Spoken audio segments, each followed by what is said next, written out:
Halo Momis, Assalamualaikum. Ketemu lagi dengan Ibu Keflori. Dan ini Baby Flori. Wah, Baby Flori sudah besar. Jadi Moms, kita udah lama nggak upload video. Itu karena aku dan anakku baru sembuh. Sakit nih. Aku dan anakku baru sembuh dari COVID. Jadi bulan lalu itu sekitar bulan Juli kita kena COVID ya Neng ya? Iya, Neng gimana rasanya kena COVID? Jadi ini baby alumni COVID. Alhamdulillah nggak apa-apa sih, cuma aku di sini mau share pengalaman waktu kita kena COVID kemarin. Aku nggak akan cerita kronologisnya gimana aku bisa kena COVID, yang qadarullah ya, itu memang mungkin udah takdir juga lah harus kena gitu. Dan yang aku mau share di sini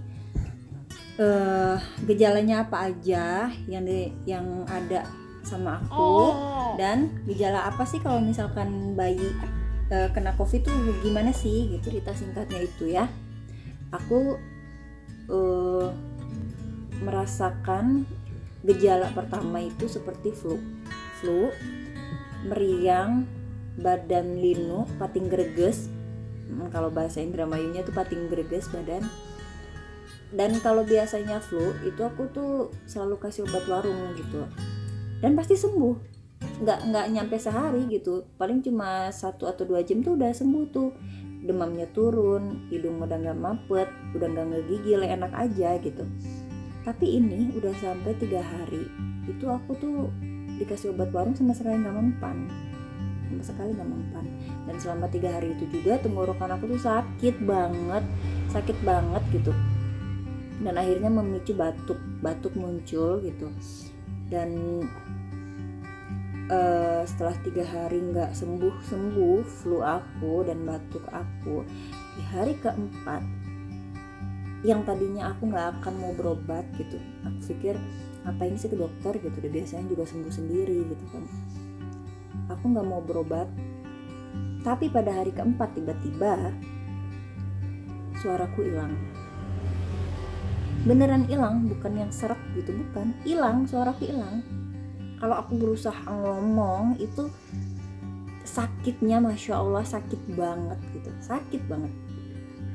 Pada saat itu ada 2 adik aku yang dari Indramayu, mereka mau liburan ke Bandung ceritanya. Akhirnya aku ke dokter sama mereka, dan dokter bilang ini kayaknya udah menjumus ke gejala COVID. Cuma pada saat itu aku belum ada hilang rasa dan penciuman. Dokternya bilang kalau misalkan beberapa hari ke depan ada sesak nafas dan mulai hilang rasa dan penciuman, dites aja gitu, tes antigen. Kalau misalkan memang positif, bisa dilanjutin obat dari saya, katanya gitu. Ya wes lah ya, karena dokternya sudah mengarah ke arah sana. 2 adikku yang lagi main ke Bandung ke aku sini, aku suruh pulang. Kenapa? Karena aku nggak mau, mereka kan masih kecil gitu, aku nggak mau mereka sampai ketularan gitu. Aku suruhlah mereka pulang. Alhasil aku cuma berdua sama anakku karena suamiku juga nggak ada kan. Nah selang berapa hari dari dokter ya, 2 hari dari dokter, tiba-tiba penciuman aku hilang, rasa aku hilang. Nah pas aku kehilangan penciuman dan perasa, aku tes antigen dan hasilnya positif COVID-19. Saat itu yang aku rasain itu kayak hancur, sehancur-hancurnya. Benar yang orang bilang katanya COVID-19 itu bukan cuma nyerang fisik gitu, tapi itu juga nyerang mental. Belum lagi aku ngelihat aku nggak dengar kabar kalau misalkan banyak yang meninggal gitu, ya nanti sesek lah, ya nanti apalah gitu. Tapi ya wes, akhirnya aku pulang dan aku memberikan kabar itu, melaporkan kabar itu kepada satgas setempat. Lalu jadi pertanyaan, bagaimana dengan anakku Flori? Mereka minta juga untuk Flori di swab, cuma waktu itu aku nggak mau karena aku nggak tega gitu kalau anak aku harus dicolok-colok itu hidungnya kan. Tapi mereka terus ngeyakinin kalau misalkan swab bayi mah nggak akan dalam banget kayak kita gitu. Nah, jadi baby Flori itu sempat di swab, tapi bener sih kalau anak bayi mah nggak sampai masuk banget ke dalam gitu, cuma deket lah gitu, cuma di depan gitu. Nah, hasilnya tuh langsung keluar dan ternyata baby Flori positif COVID. Pada saat itu aku nggak shock, aku nggak panik, aku nggak takut kan. Kenapa? Karena sebelumnya ketika aku dikonfirmasi positif COVID, aku sudah meyakini bahwa anakku juga sakit. Kenapa? Karena dia juga pada saat aku sakit dia sakit gitu. Karena tapi memang gejalanya itu tidak separah aku.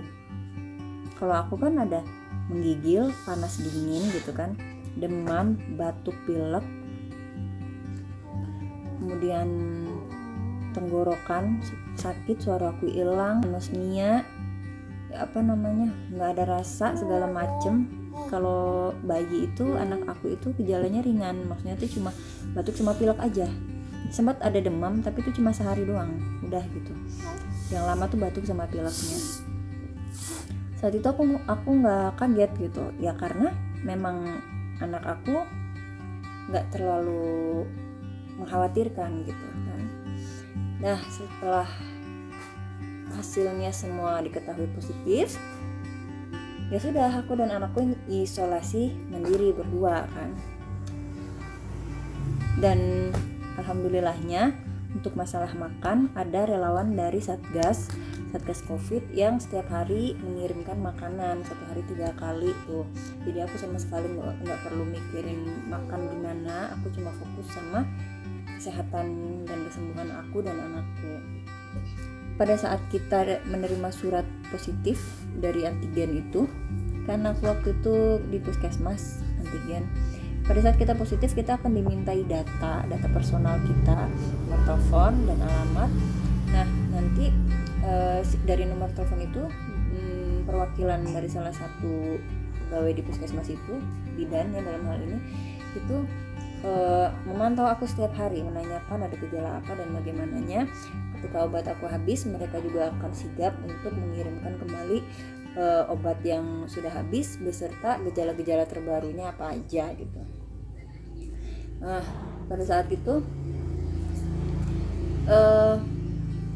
setelah aku dinyatakan positif, itu bidannya nggak langsung menghubungi, sekitar 3 hari dari situlah gitu. Sekitar 3 hari dari situ dia baru nge-WA nanyain ini itu. Nah, terus aku bilang aku ada gejala baru nih, sakit dada dan batuk aku keluar lendir darah. Obat yang udah ada itu nggak bisa untuk menyembuhkan atau meringankan batuk dan sakit dada aku. Jadi aku bilang ke bidannya, aku pokoknya minta obat yang bagus, kalau perlu bayar saya bayar, kan memang ini gratis kan, program dari pemerintah gitu. Kaget gak sih, yang dikirim tuh obat paracetamol. Minta obat bagus kok dikasih paracetamol gitu, ini kan obat buat panas gitu. Jadi dia bilang katanya alasannya itu karena aku mengeluh nyeri dada, itu bisa meringankan nyerinya. Keduanya itu paracetamol itu aman karena aku sedang menyusui juga gitu ya. Jadi mereka memberikan yang terbaik lah, mereka bilang untuk aku. Tapi ya udahlah, aku nggak bisa ngapa-ngapain gitu. Aku cuma akhirnya aku terbiasa dengan batuk sakit gitu. Maksudnya batuk dan sakit dada. Cuma alhamdulillahnya si lendir yang batuk yang berdarahnya itu tidak setiap kali aku batuk, jadi hanya beberapa kali saja. Tapi sakit dadanya itu menjalar akhirnya. Maaf ya moms, kepotong, ini aku habis tidurin baby Fori. Sekarang udah tenang kalau semuanya udah tidur. Oke, kita lanjutin. Kemudian setelah aku batuk, sakit dada, ada lagi nih gejala baru. Entah dibilang gejala entah apa gitu, tapi pada saat itu aku merasakan yang tadinya nafas aku tuh baik-baik aja, tiba-tiba aku nafas itu pendek. Aku nggak tahu, mungkin nafas pendek itu karena aku terlalu stres, terlalu banyak ketakutan, terlalu banyak kekhawatiran.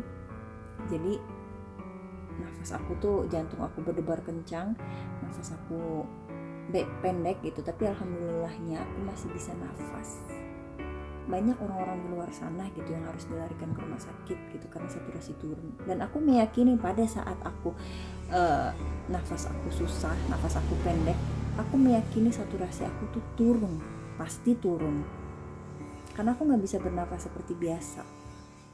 Dan pada saat itu, alhamdulillahnya banget, di saat nafas aku mulai pendek, anak aku tuh mulai sembuh. Anak aku tuh udah mulai happy, udah mulai bisa main, udah bisa mulai makan, udah pokoknya udah kayak yang sembuh aja gitu. Cuma batuk pilek mah dia tetap ada. Nah terus moms, setelah nafas pendek itu kayaknya itu gejala terakhir deh. Di nafas pendek itu setelah beberapa hari dari situ, alhamdulillah aku mulai membaik tuh. Penciuman aku sudah kembali. Itu kayaknya di hari ke-10 atau ke-11 deh. Penciuman aku kembali. Terus rasa aku udah kembali juga. Yang tersisa itu cuma batuk. Cuma batuknya itu batuk yang sudah mulai jarang. Intensitas batuknya itu sudah mulai jarang gitu. Terus juga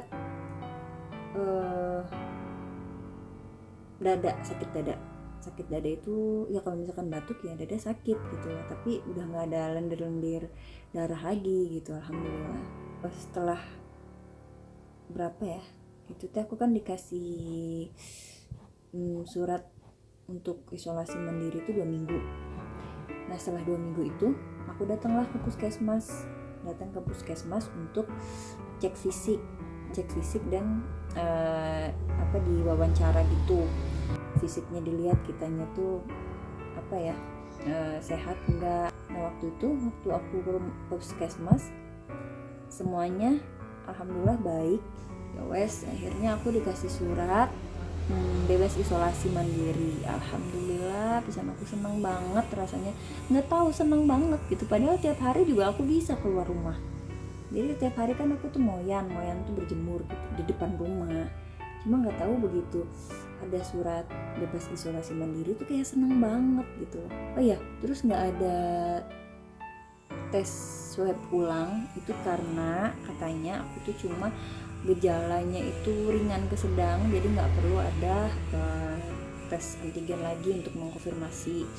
Yang penting gejalanya udah nggak ada atau udah, aku kan tinggal batuk doang kan, itu batuknya juga udah jarang banget gitu, jadi dianggapnya sudah sembuh. Jadi setelah 5 hari aku bebas isoman, aku memutuskan untuk ronsen. Aku ronsen tuh di klinik terdekat kan, aku ronsen dan hasilnya keluar 1 hari setelahnya, dan hasilnya itu menyatakan bahwa paru-paru aku keduanya itu kena TB paru dan ada fleknya. Siapa sih yang nggak shock dibilang kena TB paru gitu? Shock banget aku. Setelah itu aku nggak langsung percaya aja tuh sama hasil ronsen itu. Aku ke Boromeus untuk ketemu sama dokter paru, dan aku kesana tuh sama ada tetanggaku. Terus aku ketemu dokter parunya, terus aku kasih hasil ronsennya, aku minta dibacain hasilnya gitu kan. Aku nggak percaya kan sama diagnosis yang dari klinik ini. Kemudian setelah dibaca sama dokter parunya bilang gini, apa ini, nggak ada kok TB, ini mah bukan TB, yang mana TB-nya, dia ngomong gitu. Itu aku benar-benar seneng banget, ya Allah, alhamdulillah ya Allah, seneng banget gitu, ini mah bukan TB cina. Terus kan aku bilang, aku ceritain, iya dok kemarin saya tuh kena COVID gitu. Iya ini mah karena abis kena COVID aja gitu, bukan karena TB, dia bilang gitu. Duh alhamdulillah pisan. Terus aku nanya, jadi kenapa ya dok ya sakit dadanya gitu. Dia bilang katanya dia mendiagnosis itu karena GERD. GERD itu asam lambung yang naik, itu bahasa orang awamnya lah, asam lambung yang naik gitu. Aku memang punya mah, tapi aku nggak pernah ngerasain asam lambung naik gitu.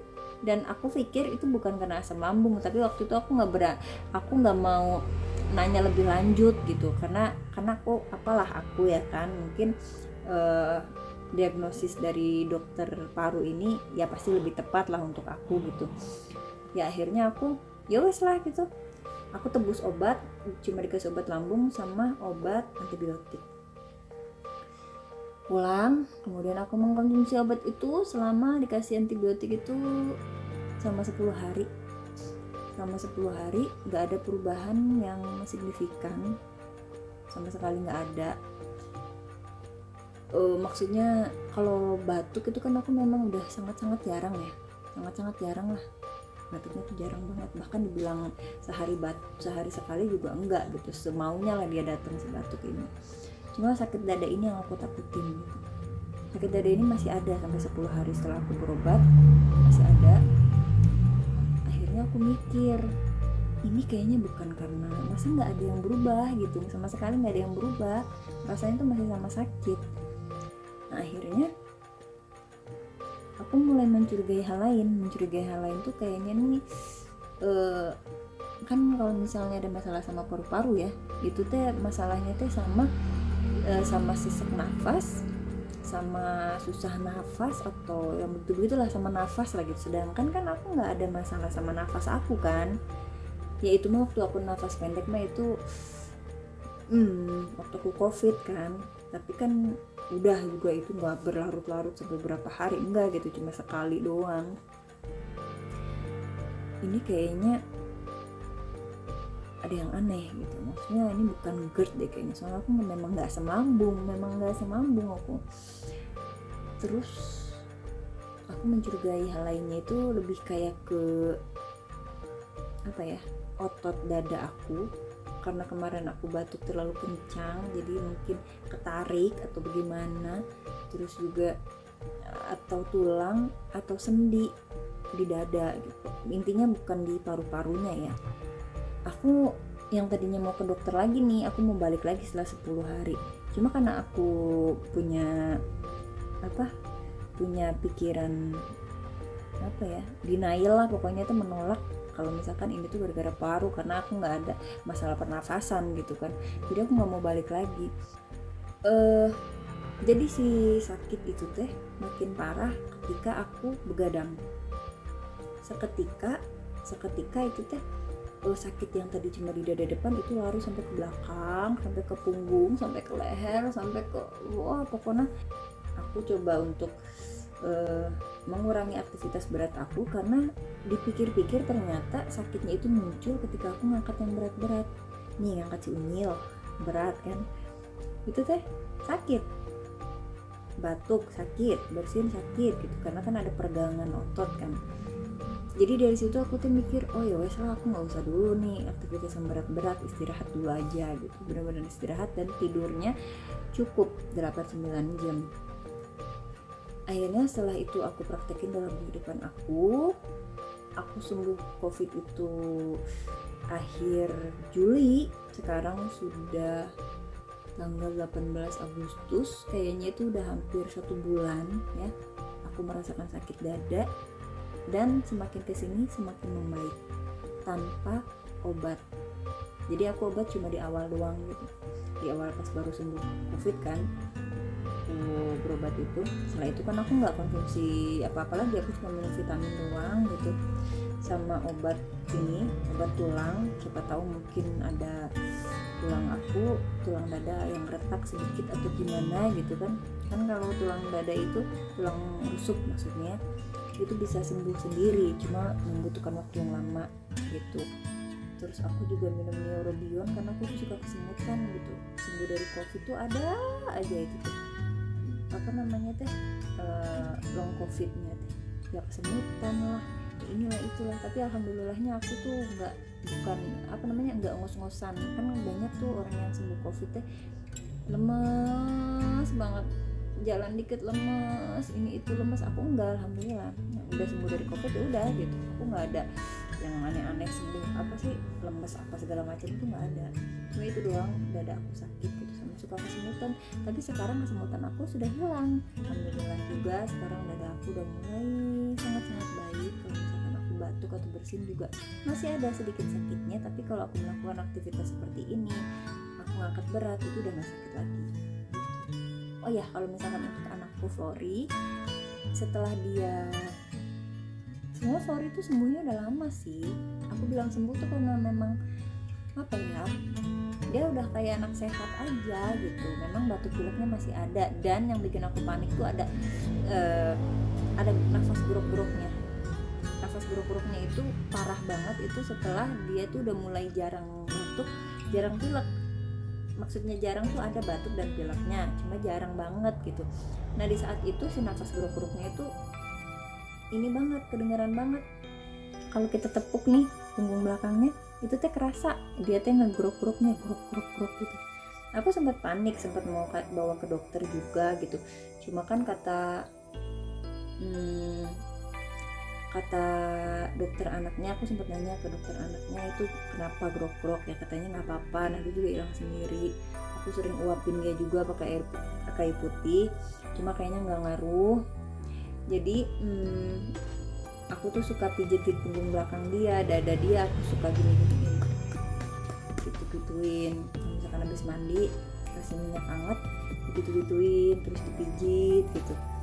Alhamdulillah setelah itu teh grok-groknya berkurang dan akhirnya sembuh, udah nggak ada grok-grok lagi. Yeay, alhamdulillah ya. Nah buat kalian yang mungkin udah atau sedang isolasi mandiri, aku doain semoga kalian sehat, semoga kalian bisa kuat untuk melewati semua ini. Dan pesan aku, jangan panik. Oke? Dan untuk kalian yang mungkin keluarganya sedang positif COVID, sedang isolasi mandiri, tolong di-support, tolong didukung, jangan dikucilin, jangan dijauhin. Kasihan banget gitu, mereka aja udah kebebani sama sakit yang mereka rasa gitu, apalagi kalau misalkan mereka tuh sampai dijauhin, sampai dikucilin, kasihan banget sih. Kalian nggak tahu gitu, kalian kalau misalkan ada di posisi mereka kayak gimana. Jadi mungkin videonya terlalu panjang, tapi aku berharap semoga video aku ini bermanfaat untuk kalian, terutama untuk orang-orang yang mungkin penasaran nih lagi sakit gitu, kira-kira gejalanya ada nggak sih yang kayak aku gitu. Kalau misalkan ada, kalian patut curiga. Kalau misalkan kalian bisa mendapatkan hasil dengan cara antigen atau PCR dengan cepat, kalian bakal bisa mendapatkan pengobatan yang lebih cepat sebelum si virusnya itu bereplikasi di tubuh kita. Jadi pengobatannya juga bisa lebih mudah gitu, sembuhnya bisa lebih cepat gitu. Oke deh momis, mudah-mudahan momis dan babies baik-baik aja, selalu sehat, dan semoga kita cepat melewati pandemi yang luar biasa ini. Semoga tahun depan kita udah bisa hidup normal lagi. Amin. Oke momis, thank you, bye bye, assalamualaikum.